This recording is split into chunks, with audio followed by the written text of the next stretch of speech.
Auto ஓட்டுறீங்க, ஒரு தைரியமான ஒரு பொண்ணா இருக்கீங்க, இங்க பேசுறது உங்களுக்கு என்ன தவறு? கேளுங்க, நம்ம பேசுறத யார் பேசுவோம்? நமக்கு யாரும்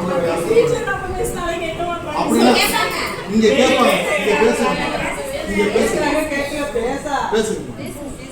இல்ல இப்ப வந்து உணவுன்றது வந்து நமக்கு எப்போதுமே நம்மளோட ஹெல்த்துக்கு ரொம்ப இம்பார்ட்டன்டான ஒண்ணு. இப்ப இந்த ஜீரகத்துல இந்த தோல்பருப்புலாம் இப்ப எதுவுமே நமக்கு சுத்தமா தெரியல.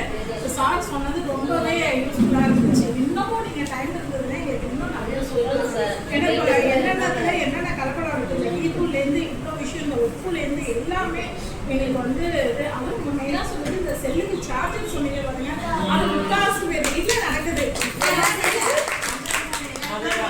நைட்டு எல்லாருமே என்ன பண்றாங்க, தூங்கும்போது 12 மணி வரைக்கும் செல்ல பார்க்க வேண்டியது போட்டுட்டு அப்படியே படுத்துடுறாங்க. காலையில எழுந்திரிச்சு வந்தாதான் அது செல்லு சூடாகி சார்ஜர் சூடாகி என்ன நடக்குமே பயமா இருக்கு.